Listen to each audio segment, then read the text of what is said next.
as blood and righteousness.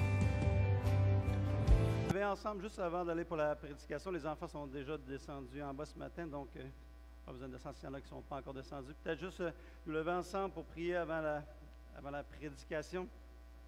Amen. Et avant de prier, fais juste dire à ton voisin, ceux qui n'ont pas réussi à se rendre à l'église, répète après moi, ceux qui n'ont pas réussi à se rendre à l'église, à cause de tous les problèmes, ils vont manquer un bon message. Tu es vraiment béni de t'être rendu.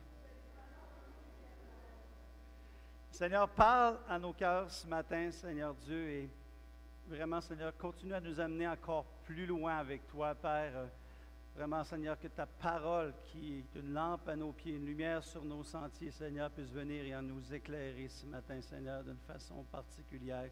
Père, je prie dans le nom de Jésus. Amen et Amen. Donc, vous pouvez vous asseoir. Amen. Et gloire à Dieu, c'est la dernière semaine, je pense, qu'ils finissent cette semaine, toutes les réparations. Ils s'en vont après ça sur Saint-Joseph, mais eux autres, ils s'arrangeront avec les problèmes là-bas. Nous autres, on a eu une autre, ça fait une couple de mois. Mais gloire à Dieu. On est là ce matin. Et le titre de mon message est « Un peuple de sa présence ». On va lire de façon un peu plus exhaustive la parole de Dieu ce matin. Il y a au moins 3 textes un peu plus prolongés qu'on va lire ensemble. Et puis, donc, on va tirer les principes à partir de ces textes-là. Le premier texte est dans 1 Samuel, chapitre 4, versets 1 à 11. 1 Samuel 4, 1 à 11. Et la parole de Dieu nous dit, la parole de Samuel s'adressa à tout Israël. Israël sortit à la rencontre des Philistins pour combattre. Ils campèrent près d'Ébenézer et les Philistins étaient campés à Aphek. Les Philistins se rangèrent en bataille contre Israël et le combat s'engagea. Israël fut battu par les Philistins qui tuèrent sur le champ de bataille environ 4000 hommes. Le peuple rentra au camp et les anciens d'Israël dirent, « Pourquoi l'Éternel nous a-t-il laissé battre aujourd'hui par les Philistins? Allons chercher à Silo l'arche de l'alliance de l'Éternel, qu'elle vienne au milieu de nous et qu'elle nous délivre de la main de nos ennemis. » Le peuple envoya à Silo, d'où l'on apporta l'arche de l'alliance de l'Éternel, des armées qui siègent entre les chérubins. Les 2 fils d'Élie, Ophni et Phiné, étaient là avec l'arche de l'alliance. Lorsque l'arche de l'alliance de l'Éternel entra dans le camp, tout Israël poussa de grands cris de joie et la terre fut ébranlée. Le retentissement de ces cris fut entendu des Philistins et ils dirent, « Que signifient ces grands cris qui retentissent dans le camp des Hébreux? » Et ils apprirent que l'arche de l'Éternel était arrivée au camp. Les Philistins eurent peur parce qu'ils crurent que Dieu était venu dans le camp. « Malheur à nous, dirent-ils, car il n'en a pas été ici jusqu'à présent. Malheur à nous, qui nous délivrera de la main de ces dieux puissants? Ce sont ces dieux qui ont frappé les Égyptiens de toutes sortes de plaies dans le désert. Fortifiez-vous et soyez des hommes philistins, de peur que vous ne soyez asservis aux Hébreux comme ils vous ont asservis. Soyez des hommes et combattez. » Les Philistins livrèrent bataille et Israël fut battu. Chacun s'enfuit dans sa tente, la défaite fut très grande et il tomba d'Israël 30 000 hommes de pied. L'arche de Dieu fut prise et les 2 fils d'Élie et Ophni et Phiné moururent à ce moment-là. On regarde dans ce texte-là de Samuel, et particulièrement au verset 6 et tout, on voit qu'il y a la bataille est là avec les Philistins. Et donc, les choses se passent bien pour les Philistins, mais à un moment donné, le peuple de Dieu, le peuple d'Israël, eux autres se disent, il y a un problème, les choses ne vont pas bien. Alors, qu'est-ce qu'ils font? Ils font venir, le peuple envoyé à Silo de leur apporter l'arche de l'alliance de l'Éternel qui siège entre les chérubins. Ils ont envoyé chercher l'arche de l'alliance. Et on a besoin de comprendre que l'arche de l'alliance dans l'Ancien Testament représentait vraiment comme la présence de Dieu. C'est là que Dieu était. Donc, si l'arche était là, le peuple d'Israël considérait que la présence de Dieu était là. Et ils sont en train de se battre, sont en train de se débattre pour arriver à quelque chose contre l'ennemi, contre les Philistins qui les attaquent. Et là, ils sont en train de perdre. Alors, ils disent, comment c'est qu'on est en train de perdre? Bien, on va demander à ce que la présence de Dieu vienne avec nous. Et quelquefois, on peut avoir toutes sortes de problèmes, toutes sortes de situations qu'on a au travers de nos vies. Et on a besoin que la présence de Dieu vienne avec nous pour nous aider à passer au travers de ces problèmes-là et avoir la victoire. Alors, quand l'arche de l'Alliance arrive, la gang sont heureux. Yes, Dieu est avec nous, let's go! Un cri de joie tellement fort que la terre est secouée. La terre est secouée par la puissance du cri de joie. Et les Philistins, ils disent, qu'est-ce qui se passe? Qu'est-ce qui se passe? Et puis là, ils apprennent que maintenant, Dieu est arrivé, l'Arche de l'Alliance est arrivée, Dieu est parmi eux. Fait qu'on est fait, comme on dirait au Québec, on est fait à l'os. La présence de Dieu est arrivée, tout ça. Et puis là, ils commencent à avoir peur. Ils disent, ce ne sont pas ces dieux-là, et ils n'ont pas encore compris parce que Dieu est encore en train de se révéler. Et pour plusieurs peuples, il y avait plusieurs dieux. C'est pourquoi ils disent dans le texte, ce n'est pas ces dieux-là qui ont détruit les Égyptiens dans le désert, que l'ennemi ont été vaincus par ces dieux-là. Fait qu'ils n'ont pas encore compris la notion du monothéisme, où est-ce que Dieu est un seul Dieu et il n'y a pas plusieurs dieux qui sont là, qui règnent. Alors quand ils voient qu'ils arrivent, ils disent, on est fait, et puis on va se faire avoir. Mais la réalité, ce qu'on voit qu'au verset 10, c'est que les Philistins livrèrent bataille et Israël fut battu. Là, c'était à ne rien comprendre, mais ça, la présence de Dieu est là, Dieu devrait être là. Et puis, à cause de la présence de Dieu, bien, on devrait être défaite, puis Israël devrait avoir la victoire. Vous savez que la présence de Dieu peut être là, puis on peut marcher quand même dans la défaite. Et la réalité est qu'avec eux, et ce qui est très clé dans la compréhension de notre texte, c'est quand il dit « Les deux fils d'Élie, Ophni et Phiné, moururent ». Et qu'est-ce qui est arrivé? C'est que parce que Phiné, les deux fils d'Élie, avaient été deux personnes qui avaient méprisé la présence de Dieu. Ils prenaient la viande qui devait être offerte en sacrifice à l'Éternel, puis ils mettaient les bons morceaux pour se bourrer à la face, puis ils gardaient les morceaux qui étaient moins bons pour présenter en sacrifice à l'Éternel et tout ça. Donc, ils faisaient des choses qui n'étaient pas correctes. Et malheureusement, leur père et le sacrificateur Élie, pas le prophète, mais le sacrificateur Élie, savait ce qui se passait et il n'a rien fait. Alors, qu'est-ce qui est arrivé ici? C'est pourquoi il y a eu cette défaite-là qui est là. C'est que même si la présence de Dieu était là, parce qu'il y avait le péché qui régnait dans le camp, parce qu'on a donné accès à l'ennemi au diable à cause du péché et de la mauvaise conduite, il y a des conséquences qui sont quand même venues frapper le peuple d'Israël. Et les deux fils dans lesquels il avait été déclaré qu'ils mourraient à cause de leur conduite sont morts à la bataille. Et après ça, quand on a rapporté la nouvelle à Élie, tes deux fils sont morts aux batailles, il était tombé à la renverse, il s'est brisé la nuque, puis lui aussi, il est mort. Parce qu'il y avait eu un mépris par rapport à la présence de Dieu et aux choses de Dieu. Ça, c'est dans la première partie de notre chose. Alors, verset 11 dit, « L'arche de Dieu fut prise, et les deux fils d'Élie, Ophni et Phiné, moururent. » Donc, l'arche de Dieu était prise. On va aller un peu plus loin, on va sauter un peu dans l'histoire. Ceux qui veulent vraiment comprendre plus en profondeur, vous pouvez continuer à lire 1 Samuel au complet, à partir du verset 3-4, et vous allez tout avoir la suivi, mais nous, on va faire des bonds dans le temps pour juste fixer sur ce qu'on veut partager ce matin.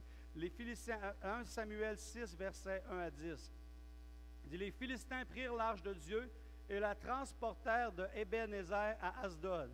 Les Philistins prirent l'arche de Dieu, ils la firent entrer dans le temple de Dagon et la placèrent à côté de Dagon.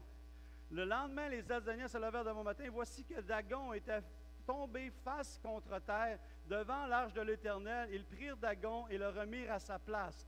Le lendemain, ils se levèrent de bon matin. Voici que Dagon était tombé face contre terre devant l'arche de l'Éternel. La tête de Dagon et ses deux mains gisaient détachées sur le seuil et il ne lui restait que le tronc. C'est pourquoi les sacrificateurs de Dagon et tous ceux qui entrent dans le temple de Dagon à Asdod ne marchent pas sur le seuil jusqu'à aujourd'hui. » C'est vraiment drôle, cette histoire-là, c'est qu'ils prennent l'arche de l'Alliance et puis ils la placent dans le temple de Dagon. Et puis lorsque l'arche est là, ils le placent là, et le lendemain, il arrive, puis Dagon, il est face contre terre, il est complètement renversé. OK, bon, regarde, je ne sais pas, il a peut-être arrivé quelque chose de spécial. Donc, le lendemain, ils le prennent, puis ils le remettent à sa place. Le lendemain, durant la nuit, même chose. Durant la nuit, boum, la face de Dagon tombe face contre terre. Et éventuellement, quand ils sont venus, à un moment donné, ils se sont retrouvés que le corps était attaché. Il y avait juste les deux bras, puis il restait juste la tête qui était là, parce que l'arche de l'Alliance avait été placée, la présence de Dieu. Et Dieu continuait à réaliser et à démontrer que sa présence surpasse tout autre Dieu. Que tout esprit, que toute puissance, que toute dénomination. On peut dire Amen n'importe quand. Pas juste ma femme, mais tout le monde peut dire Amen, parce que c'est vraiment ce que Dieu est en train d'exprimer dans ce temple-là. Tu as beau le mettre dans n'importe quel temple, tout esprit va s'incliner devant Dieu. Il n'y a personne qui va résister devant la présence de Dieu. C'est lui qui est le plus fort. C'est lui qui est le seul vrai Dieu. C'est lui qui est le tout-puissant. Et il était même démembré. Il n'était même plus capable de tenir parce que la présence de Dieu est en train de se manifester. Alors, qu'est-ce qui est arrivé après? Verset 6, on continue. La main de l'Éternel s'appesantit sur les Asdodiens Il mit la désolation parmi eux. Il les frappa d'hémorroïdes à Asdod et dans son territoire. Voyant qu'il en était ici, fait que là, il pogne les hémorroïdes, puis toute la gang, ils sont frappés par ça. Puis il dit qu'il faut se débarrasser de ça. Voyant qu'il entend ici, les gens d'Asdod disent, l'arche du Dieu d'Israël ne restera pas chez nous, car sa main est inflexible contre nous et contre Dagon, notre Dieu. Ils firent chercher et rassemblèrent auprès d'eux tous les ducs des Philistins. Ils dirent, que ferons-nous de l'arche du Dieu d'Israël? Ils répondirent, que l'arche du Dieu d'Israël soit transférée à Gath, et l'on y transféra l'arche du Dieu d'Israël. Verset 9. Après ce transfert, la main de l'Éternel fut sur la ville. Il y eut une grande consternation. Il frappa les gens de la ville depuis le plus petit jusqu'au plus grand. Ils eurent, eux autres aussi, une éruption d'hémorroïdes. Donc Dieu les a frappés par quelque chose de physique qui s'est passé à ce moment-là. Et je ne sais pas comment ils se sont retrouvés à s'en rendre compte, savoir, parce que s'il y en a juste un, je ne pense pas qu'on se promène. Il y a personne qui est arrivé ce matin qui a dit, Seigneur, t'as béni, je veux dire que j'ai des hémorroïdes cette semaine. Il n'y a personne qui va s'annoncer ça. Fait que je ne sais pas comment ça se fait, parce que là, les enfants peut-être étaient malades, un autre est malade, puis le monde commençait à marcher, puis qu'est-ce qui se passe? J'ai des hémorroïdes, puis un autre rencontre l'autre, puis j'ai des hémorroïdes. Qu'est-ce qui est en train de se passer? Bien, ce qui est en train de se passer, c'est que depuis que l'arche de l'Alliance est ici, il y a quelque chose qui a pris place. Il y a quelque chose qui est arrivé, puis là, on se retrouve avec une malédiction qui vient sur nous présentement. Alors, qu'est-ce qu'ils ont fait? Ils envoyèrent l'arche de Dieu à Écron. Il faut se débarrasser de l'arche de Dieu. Lorsque l'arche de Dieu entra dans Écron, les Écroniens poussèrent ces cris en disant, « On a transféré chez nous l'arche du Dieu d'Israël pour nous faire mourir, nous et notre peuple. » D'autres aussi, ils commençaient à réaliser que la présence de Dieu, la présence de l'arche de l'Alliance, c'était quelque chose à prendre au sérieux. C'était quelque chose à prendre au sérieux. Et plus tard, eux autres aussi ont voulu se débarrasser, et on n'ira pas plus loin dans les autres versets. Mais on va bondir jusqu'à dans 2 Samuel, chapitre 6, versets 1 à 11.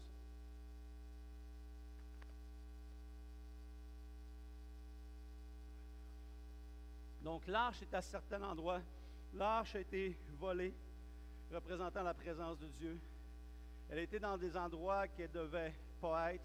Et donc, Dieu avait un plan au travers de ça parce que Dieu voulait que sa présence soit au milieu de son peuple.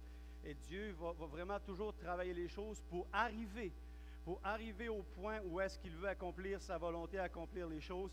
Et maintenant, il met à cœur à des hommes de rapporter cette présence-là au milieu d'Israël parce que l'arche de l'Alliance représentait l'alliance entre Dieu et les hommes. Et donc, il y a dans 2 Samuel, chapitre 6, versets 1 à 11, un texte qu'on va regarder un peu plus ce matin que les deux autres. David rassembla encore toute l'élite d'Israël au nombre de 30 000 hommes.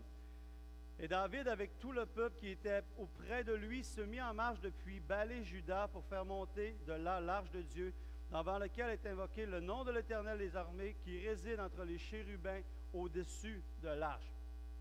Ils mirent sur un char neuf l'arche de Dieu et l'emportèrent dans la maison d'Abinadab sur la colline. Uza et Jacques-Jo, fils d'Abinadab, conduisèrent le char neuf. Ils ont vraiment été fins. Ils ont vraiment eu des bonnes intentions. On voit qu'ils l'ont mis. Ils n'ont pas pris un char seconde main.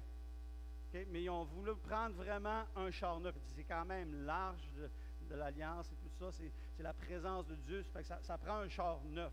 Ça prend un char de l'année.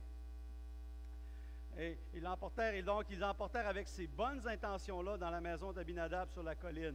Uza marchait à côté de l'arche de Dieu, et Akjo allait devant l'arche. David, toute la maison d'Israël, jouait devant l'Éternel de toutes sortes d'instruments, de bois, de cyprès, de harpes, des luths, des tambourins, des sistres et des cymbales. Lorsqu'ils furent arrivés à l'ère de Nacon, Uza étendit la main vers l'arche de Dieu et la saisit, parce que les bœufs la faisaient pencher.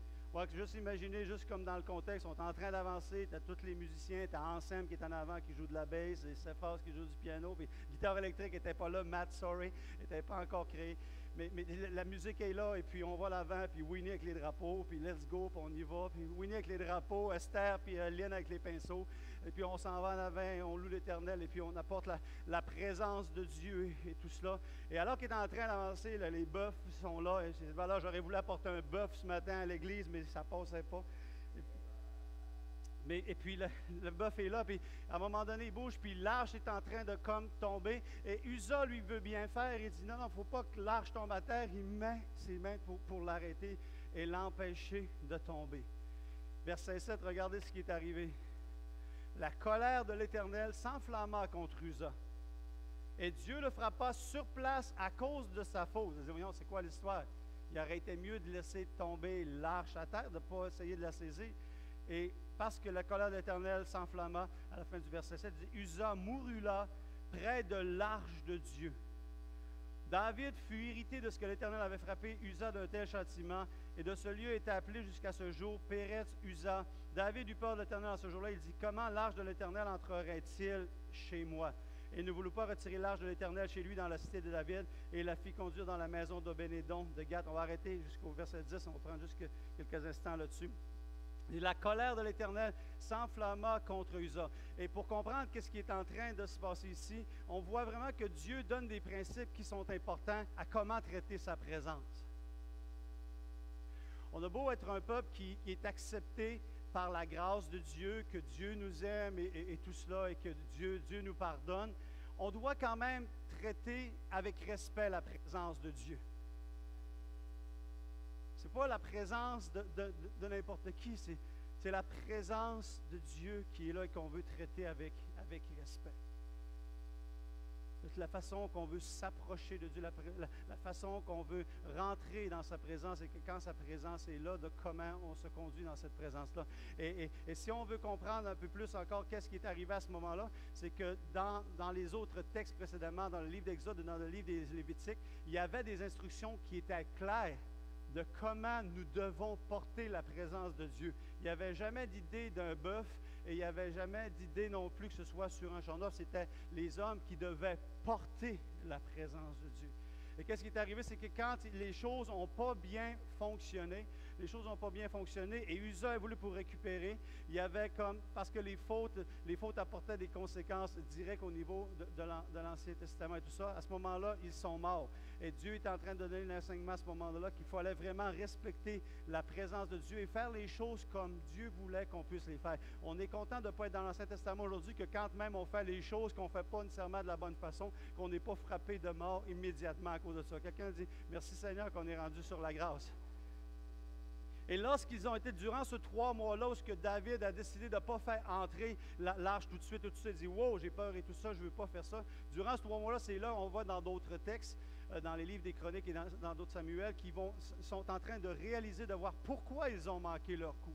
Et ils se sont rajustés après ça, et plus tard, ils vont décider de rapporter l'arche. Mais entre-temps, si on arrête juste au verset 7, il dit, la colère de l'Éternel s'enflamma contre Uza, et plus tard Uza mourut. Et verset 8, David fut irrité de ce que l'Éternel avait frappé Uza d'un tel châtiment. J'aime la transparence de la Bible. J'aime quand la Bible est transparente. David, il était fâché contre Dieu. Un homme selon le cœur de Dieu et tout ça, était irrité, était fâché après Dieu. Il ne comprenait pas la patente. Vous n'êtes pas obligé de lever la main ce matin, mais y a-t-il quelqu'un qui a déjà été fâché contre Dieu? Pas vous autres, vous êtes trop spirituels. Hein? Dans d'autres pays, ils se fâchent contre Dieu, mais nous autres, on ne se fâche jamais contre Dieu, on a trop de respect. Non, il y a des choses. Pourquoi? Parce qu'on ne comprend pas ce qui est en train de se passer. C'est-à-dire que je ne comprends pas. Je ne comprends pas, je suis frustré, je suis déçu par rapport à ce qui s'est passé, tout ça. Je pensais bien faire.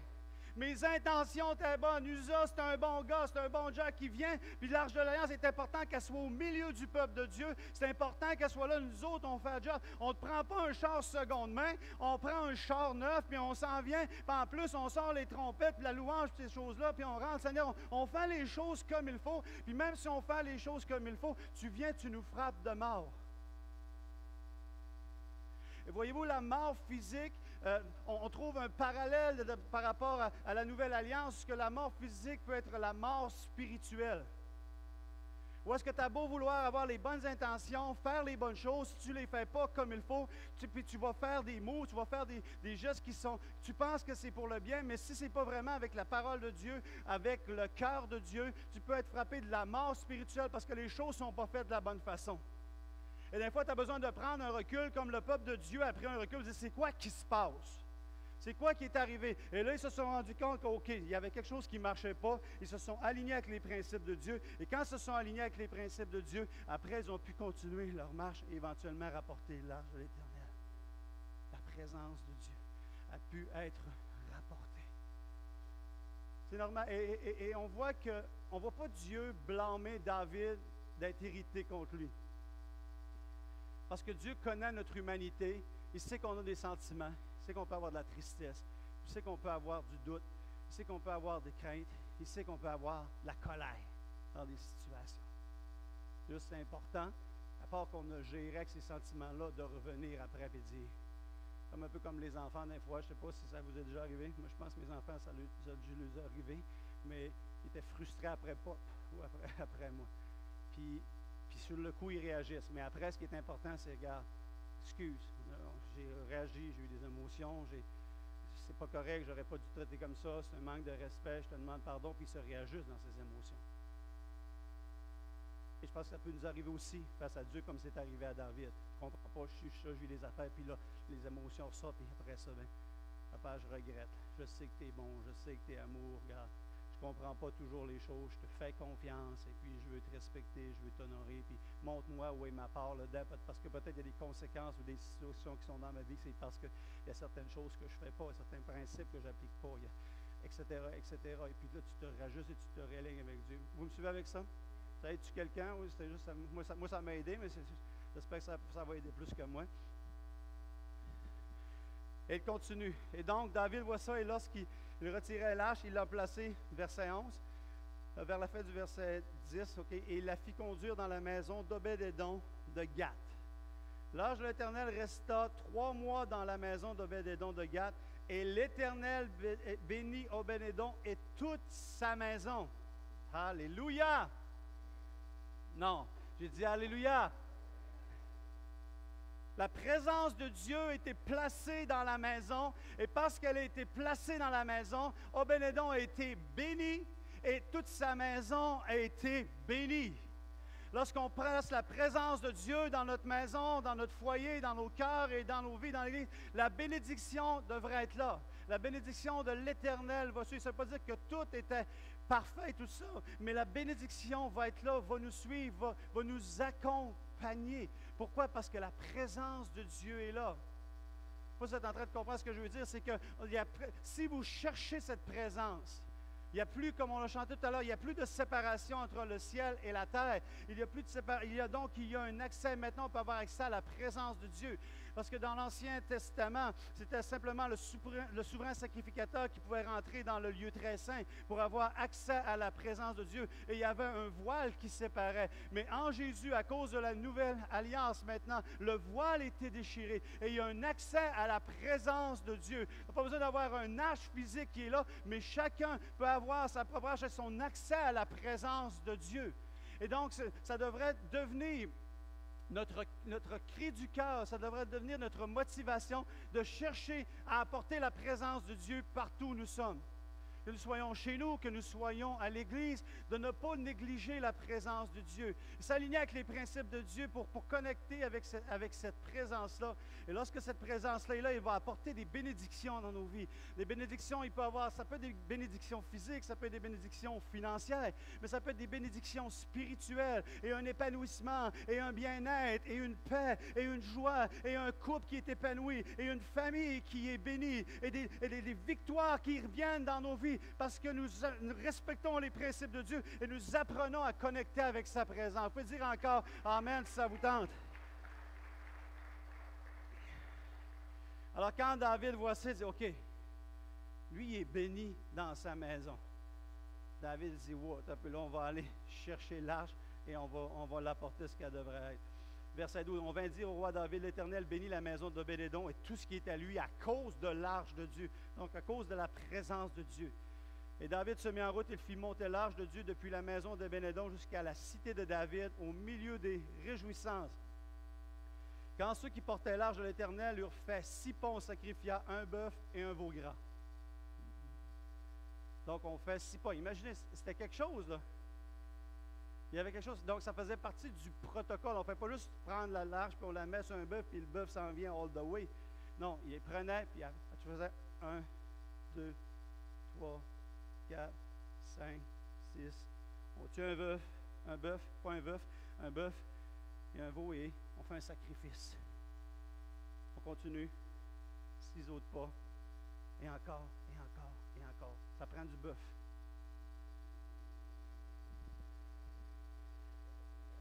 Et il le sacrifiait. Portait l'âge de l'alliance. Un bœuf et un veau gras.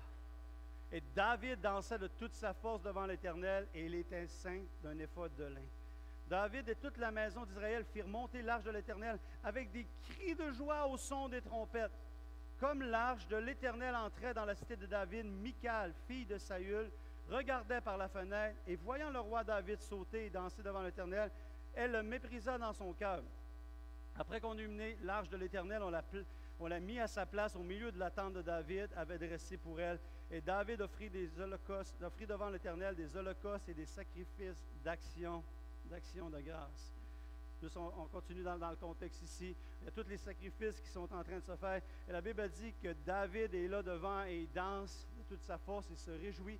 Le peuple se réjouit parce que la présence de Dieu est là. Parce que la présence de Dieu est là, il y a une réjouissance qui prenait place. Et quelquefois, malheureusement, on banalise la présence de Dieu. C'est comme on la prend pour un acquis.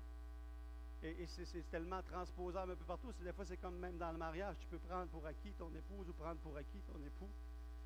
Et puis, il n'y a pas nécessairement une grande réjouissance. Au début, elle rentre dans les premières années, puis tu es content et tout, elle vient d'arriver, tout ça, tu es encore tout excité, tout est nouveau, tout est beau et tout, puis chérie, tu es belle, et puis elle arrive à la maison, c'est sûr que tu as ton rince-bouche juste pour être capable de l'embrasser quand tu rentres dans la maison et tout, et puis après.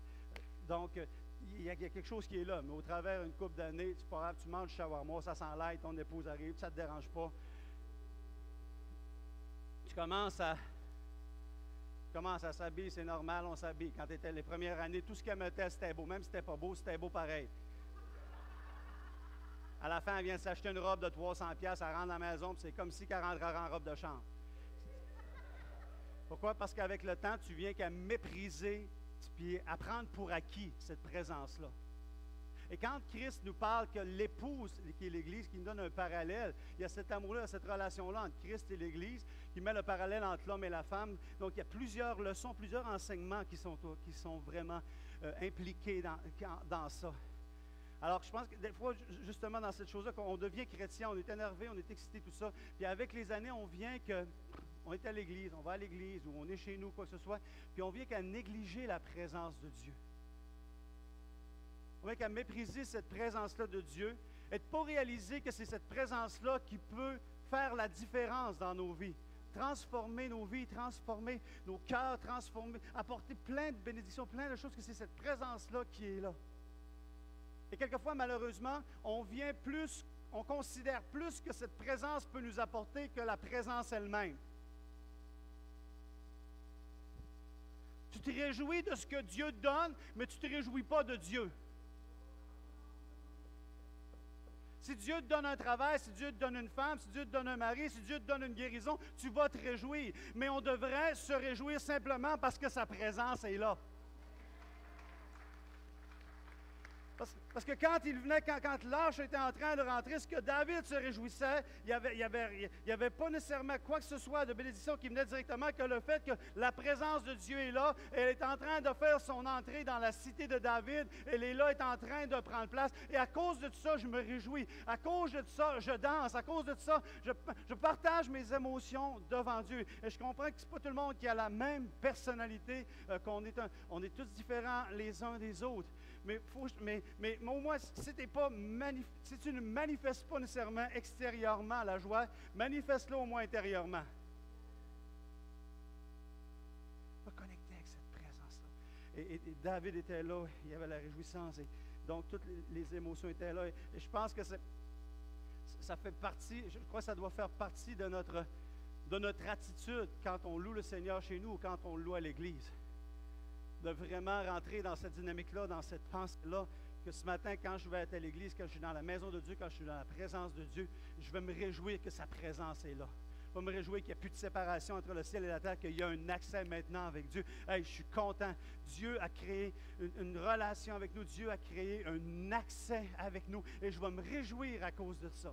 Et David faisait ça. Donc ça, c'est une attitude qui était là. Et le peuple de Dieu était là et puis se manifestait sa joie de cette façon-là. Et il y avait Michal qui était là. Michal, qui était une des épouses de David, qui était la fille du roi Saül, du roi précédent du roi Saül. Et quand elle a vu David qui se réjouissait, qui dansait et tout cela, et dans un autre texte, ça donne des détails supplémentaires, parce qu'on parle même que David enleva ses vêtements pour se dénuda devant l'Éternel, tellement que pour lui, quand il était dans la présence de Dieu, il just don't care about what people think. Ça ne le dérange pas ce que les gens pensent, mais moi, je suis en train de louer Dieu. Est-ce que j'ai les mains trop hautes, trop basses? Est-ce que mes moves sont corrects? Est-ce que je danse aussi bien qu'un Africain ou un Haïtien, ou je danse mal comme un Québécois? Ça ne me dérange pas. On est là, puis on loue, puis on célèbre l'Éternel.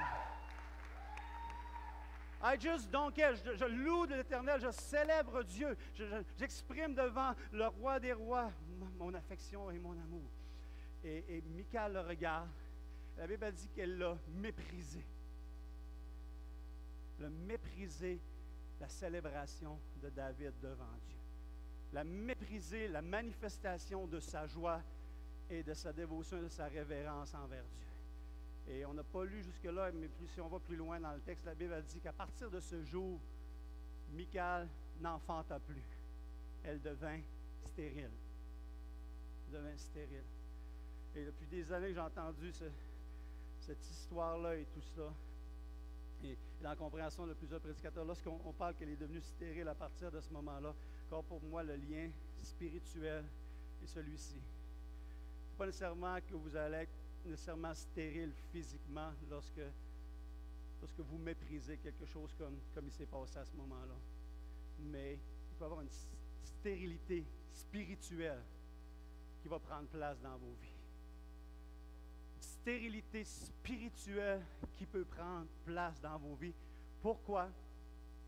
Parce qu'en arrière de mépriser David, on méprisait le mouvement de Dieu. Ce que Dieu était en train de faire.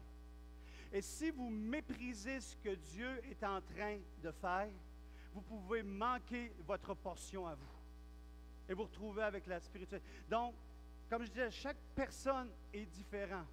Mais faisons attention à notre cœur.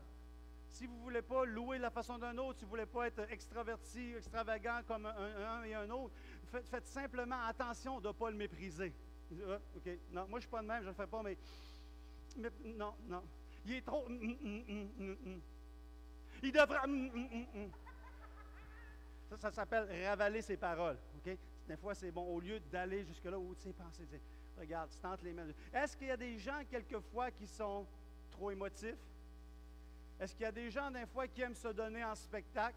Est-ce qu'il y a des gens, des fois, qui bâtissent leur estime par rapport au fait qu'ils attirent l'attention? Est-ce qu'il y a des gens qui vont exagérer? La réponse est oui.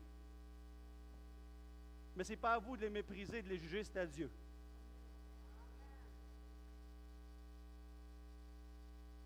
Pourquoi? Parce que tu ne veux pas devenir stérile. Tu veux continuer d'enfanter les choses que Dieu veut mettre en toi. Dieu veut apporter sa semence divine. Le mot semence parle de sperme. C'est vraiment le même terme que pour le mot sperme, sperma, qui est là pour semence.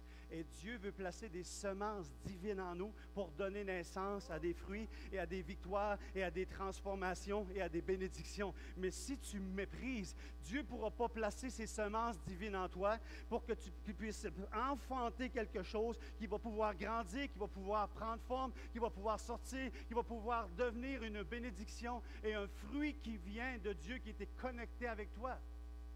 Le mépris des choses de Dieu, de l'action de Dieu, te place dans une position de stérilité qui va empêcher les semences de Dieu de venir enfanter quelque chose en toi. Est-ce que vous me suivez avec ça? Donc, c'est malheureusement qu'est-ce qui s'est passé avec Michal. Mettons un peu David et ses histoires de côté et allons un peu plus tôt dans le temps. Où est-ce qu'on voit aussi à propos de la présence, on voit qu'est-ce que... Je suis en train de perdre mon boîtier.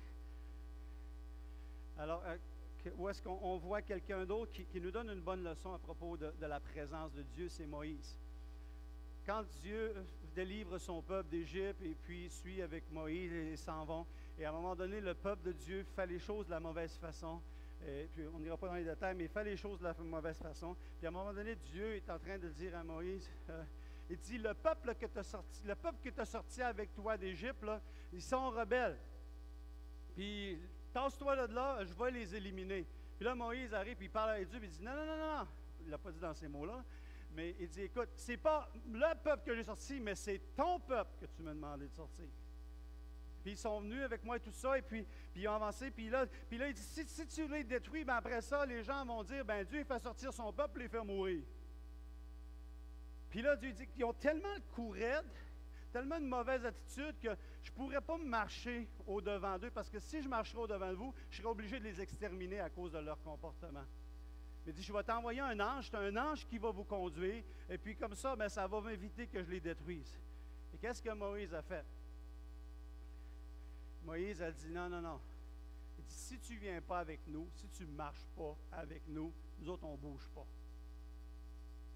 Et c'est spécial parce que, écoute, moi, honnêtement, puis peut-être pour plusieurs d'entre vous, si Dieu m'arriverait avec un deal et qu'il me dirait, regarde, tu vas avoir la victoire, tous tes ennemis vont être détruits, et puis, regarde, il n'y aura pas de problème, le chemin va se frayer devant toi parce que je vais mettre un ange devant toi, tous tes problèmes vont tomber. Combien aurait dit, oui, Seigneur, envoie l'ange en avant, puis let's go, on y va. Non, non, mais c'est d'ailleurs quand même pas pire, là. Il fait un pacte avec toi. Tu as un ange qui est attitré à toi. Hey, big deal.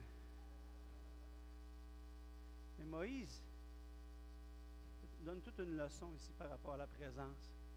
Non, ça ne me dérange pas tant que ça, la victoire. Ça ne me dérange pas tant que ça, la bénédiction. Ça ne me dérange pas tant que ça que les ennemis soient détruits, toutes ces choses-là qui tombent devant moi. Ce que moi est important pour moi, c'est que toi, tu sois avec moi. Que ta présence soit avec moi. C'est ça qui est prioritaire. C'est ça qui est prioritaire en moi. Viens avec moi.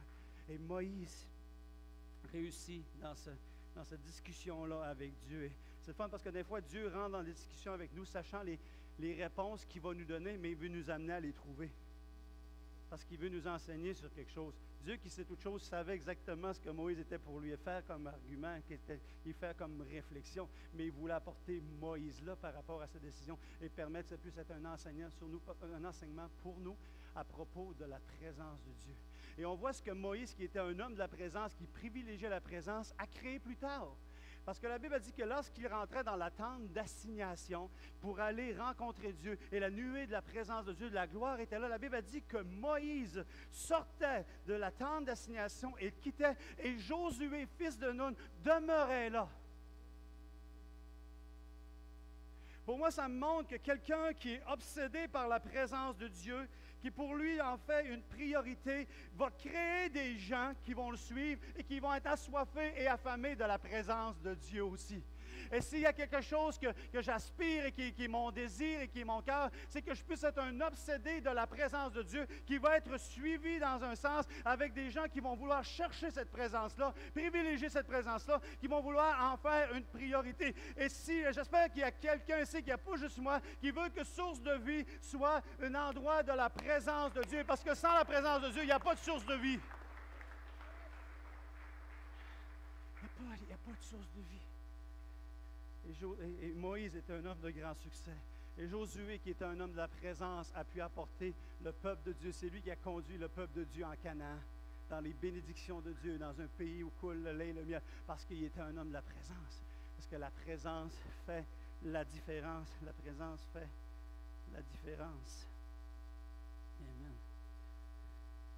Et une autre histoire qui est intéressante dans le Nouveau Testament à propos de la présence encore, c'est l'histoire entre Marthe et Marie. L'histoire entre Marthe et Marie qui sont là. Et Jésus est dans le salon et puis avec différentes personnes. Et Marie s'assoit et puis elle passe du temps avec Jésus. Et t'as Marthe qui est dans la cuisine, qui elle est en train de préparer les sandwichs, les pitas, le hummus. Moyen-Orient, ça doit Hamas dans ces coins-là, et tout ça, et puis qui est en train de préparer les choses. Et là, il y a une question qui se soulève et dit, t'es pas inquiète que Marie soit, que Marie n'aide pas sa sœur, franchement, là, qu'elle arrête de faire sa paresseuse dans le salon, faire à craquer qu'elle est intéressée à Jésus, qu'elle se lève, qu'elle aille aider pour faire les sandwichs. Et qu'est-ce que Jésus dit? Il dit, Marie a choisi la bonne part des choses. Marie a choisi la bonne part des choses. Et j'ai entendu au travers les années, on entend plusieurs messages et on lit plusieurs livres, des choses comme ça. Et j'entendais des messages, des commentaires qui disaient on a besoin de Marthe et Marie dans l'Église. Mais dernièrement, je suis venu à la réalisation qu'on n'a pas vraiment besoin de Marthe et Marie. On a besoin de Marie. Parce que jamais Jésus dit que Marthe, elle a choisi nécessairement la bonne part des choses. Restez avec moi. Vous posez des questions, je vois plein de points d'interrogation qui sortent au-dessus de vos têtes. Arrêtez de penser cette année, je vois plein de points d'interrogation. Il y a plein de Marthe. Parce que la Marthe, c'est quelqu'un qui s'active à faire les choses sans nécessairement avoir reçu la direction de Dieu. Jésus n'a jamais demandé qu'elle puisse préparer quelque chose. Tu as beau faire le nombre de sandwichs que tu veux, si Jésus ne t'a pas demandé de les faire, ces sandwichs-là, ils ne serviront pas à grand-chose. Et je ne crois pas qu'il peut y avoir une Marie qui passe du temps dans la présence de Dieu, qui ressort de cette présence-là et qui ne fera pas quelque chose. En d'autres mots, on peut avoir deux types de personnes à l'intérieur du christianisme même. On peut avoir des types de personnes comme une Marthe qui va être là surtout pour s'activer, mais qui ne sera pas nécessairement une personne de la présence. Mais on a besoin d'avoir des gens qui vont s'activer, mais parce qu'ils ont passé du temps avec Dieu. Sinon, on tombe dans l'activisme en se déconnectant de la spiritualité. Et quand Jésus dit, elle a choisi la bonne part des choses, c'est qu'elle était en train de choisir de passer du temps avec Jésus, savait qu'elle devait mettre la priorité sur la présence avant de rentrer dans l'action. Et on a besoin de gens qui vont avoir cherché sa présence, être avec lui et qui vont aller après.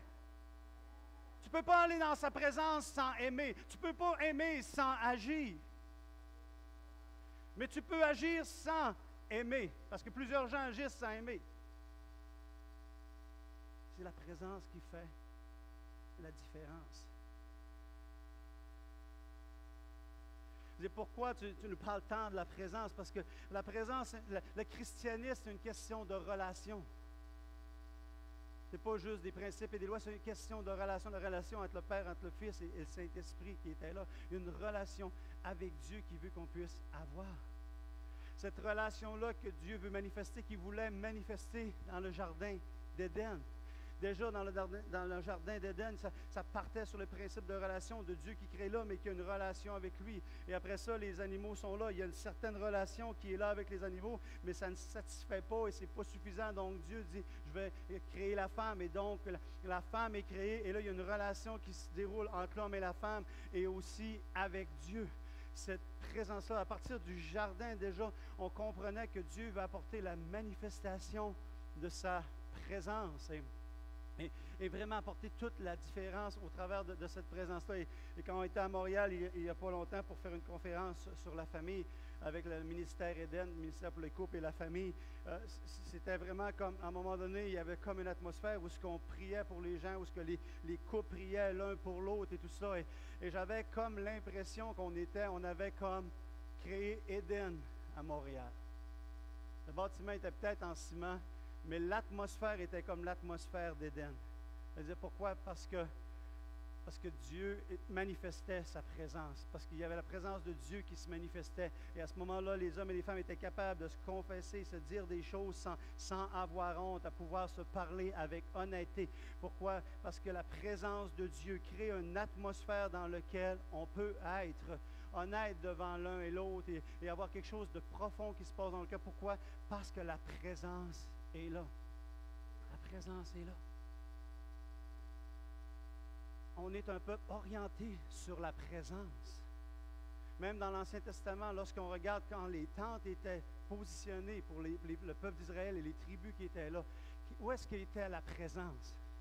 Est-ce que la tente d'assignation était au nord complètement, à l'extérieur, au sud complètement, à l'est ou à l'ouest, à l'extérieur? La présence de Dieu était au milieu du peuple d'Israël. Pourquoi? Parce que l'Église de Dieu et le peuple de Dieu doit être centré premièrement sur la présence.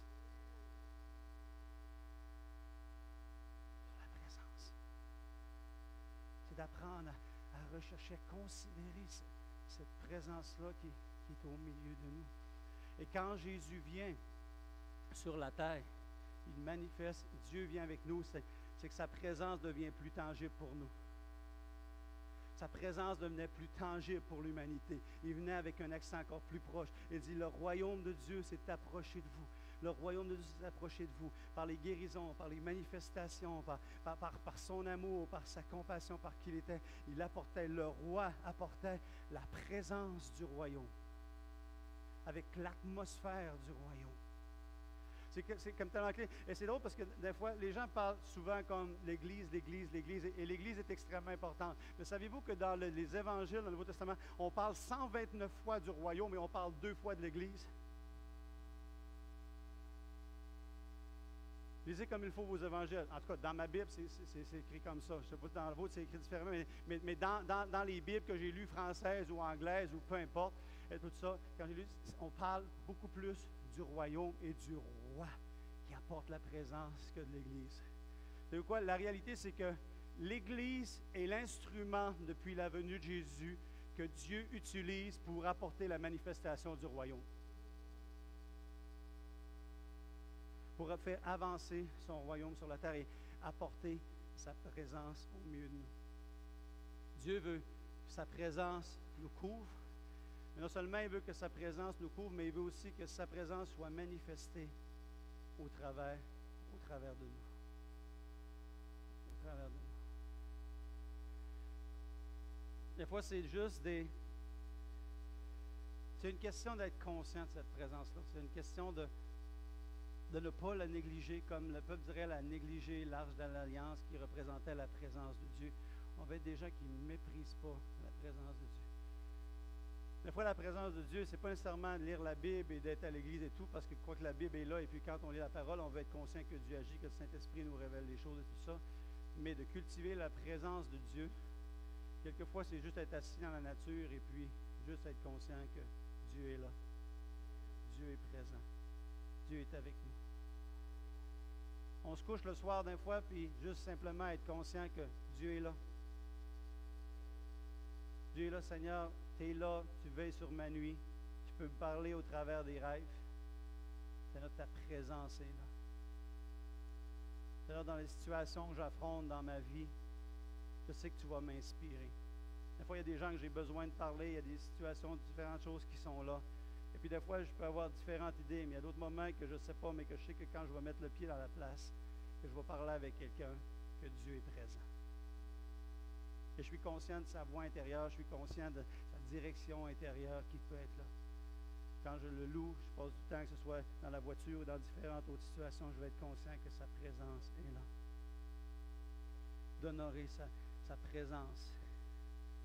En anglais, ça dit « turn your affection », c'est tourner notre affection envers cette présence-là. Et lorsque ces choses-là prennent place, qu'ils prennent place dans nos vies, mais on s'ouvre à la bénédiction, on s'ouvre à la transformation, on s'ouvre à ce que Dieu puisse continuer de nous amener là où il veut nous amener. Amen. Ça va juste peut-être juste aller au piano, on va juste comme aller vers la fin de la réunion de ce matin.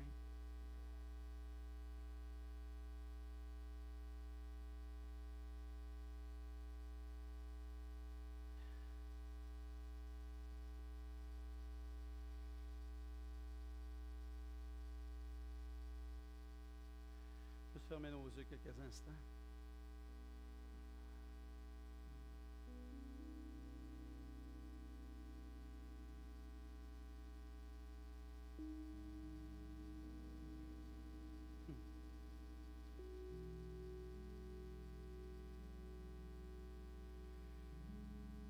De la même façon que si on veut être en forme, on veut développer des réflexes, notre musculature ou notre cardiovasculaire, au niveau physique, on a besoin de faire des choses.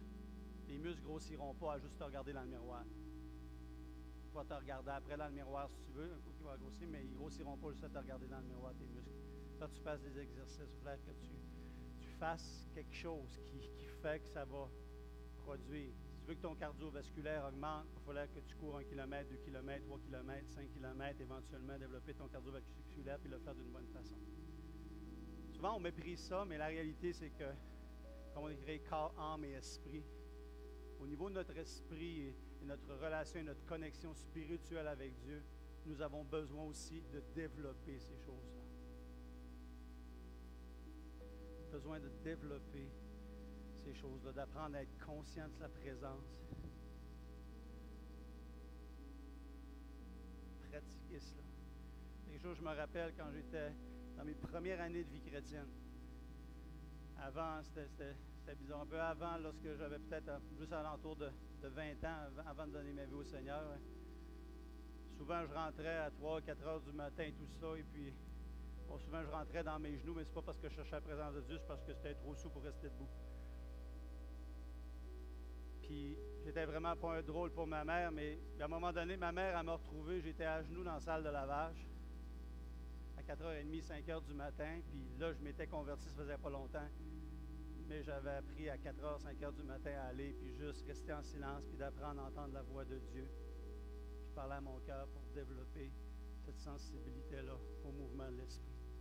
Qu'est-ce que le Seigneur est en train de faire? C'est drôle parce que plusieurs années après, différents pasteurs ou serviteurs de Dieu qui sont venus, qui partageaient tout ça, puis ils disaient, qui me faisaient comme commentaire d'un fois, ils disaient que j'avais une des qualités que j'avais, c'était d'être capable de saisir le mouvement de l'Esprit, qu'est-ce que le Seigneur faisait. Et ce n'est pas arrivé juste comme ça du jour au lendemain. Pourquoi? Parce qu'il y a eu de la pratique, il y a eu du développement à expérimenter la présence de Dieu. Simplement être conscient. Puis faites-le pas avec l'idée qui vous donne tout le plan comment sauver l'humanité au complet. Non. Des fois, c'est juste dans la simplicité.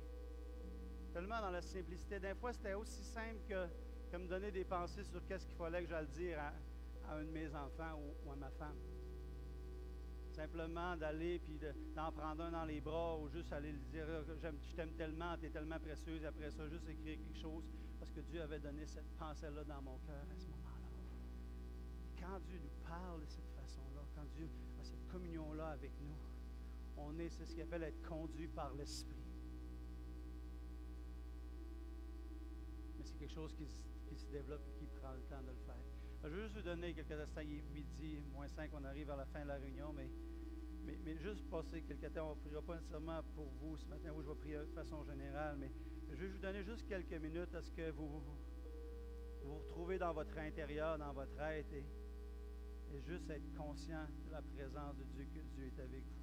Juste quelques minutes avec le piano et tout ça, dans le silence.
sa présence pour découvrir Dieu d'éternité.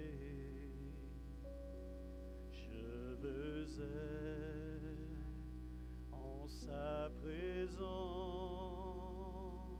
pour le connaître,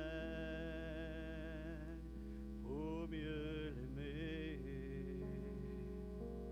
Je veux être en sa présence, rien dans ce monde ne peut la remplacer. Je veux être en sa présence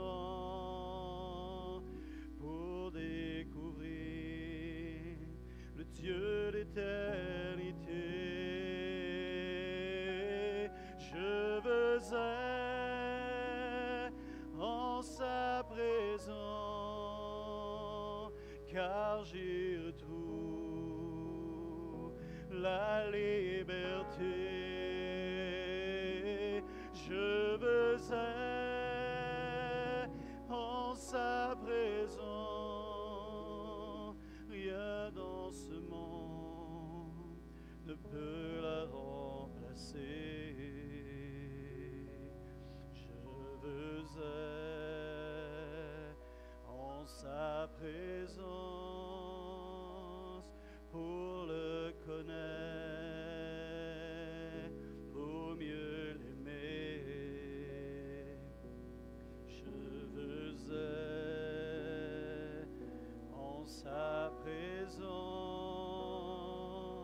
car j'y retrouve la liberté. Je veux être en sa présence, rien dans ce monde ne peut la remplacer. Je veux être en sa présence, car j'y retrouve la liberté. Alléluia, Jésus. Alléluia. Alléluia, alléluia, alléluia. Yes, Lord, hallelujah, hallelujah, hallelujah, Jesus. Yes, Lord, hallelujah, hallelujah. Jésus, Jésus, Jésus, Jésus. Jésus, Jésus. Jesus, Jesus. Holy God. Hallelujah, hallelujah, hallelujah, hallelujah. Jesus. Présence, Seigneur. Présence, Seigneur. Ta présence, Seigneur Jésus. Jésus, Jésus. Jésus.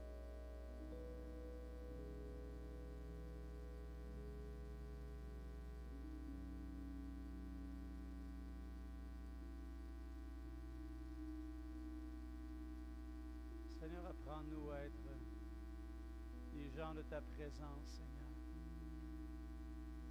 Seigneur, au travers les agitations, les tracas, les distractions de la vie, tout ça, Seigneur, et il y a des choses qu'on n'a pas le choix de faire et tout qui sont là, Seigneur, mais au milieu de tout cela, Seigneur, apprends-nous à être des gens qui savent connecter avec ta présence, Seigneur. À être des gens de la présence de Dieu. Aide-nous, Seigneur, à développer ces facultés, Seigneur, spirituelles, ces habilités spirituelles, Seigneur, à rentrer en connexion et relation avec toi, Seigneur. Seigneur, quelquefois, en un instant, Seigneur. Entrer dans le lieu secret, Seigneur, quand tu disais, Seigneur, de rentrer dans le lieu secret de la prière, Seigneur, et de la relation, de la connexion avec toi, Seigneur. Au milieu de la vie, Seigneur, on veut être de ceux et celles qui sont capables de rentrer en ce lieu de relation et de connexion avec toi, Seigneur. Il faut que tu fasses de nos vies et que tu fasses de cette Église, Seigneur, un endroit où il y a une rencontre avec Dieu, où la présence de Dieu est honorée, en accord avec tes principes et ta parole, Seigneur. Et là où est-ce qu'on peut voir la bénédiction de Dieu qui jaillit et les forces de l'ennemi qui s'inclinent devant la grandeur de la présence de Dieu. La grandeur de ministère ou d'une église, Seigneur, on ne veut pas qu'elle repose sur un homme, des habiletés ou des talents ou une femme, Seigneur, mais on veut qu'elle repose sur la grandeur de notre Dieu, ta présence, Seigneur. Merci, Seigneur, que tu nous fais grâce de nous accorder cette présence, Seigneur. Et on prie, je prie, Seigneur, ce matin qu'elle puisse augmenter en intensité, que la réalisation de ta présence, Seigneur, la manifestation de ta présence puisse augmenter, grandir dans nos vies, et grandir dans cette Église, Seigneur. Je te remercie, Père. Amen. Amen. Que le Seigneur vous bénisse. Bonne fin de journée. Amen.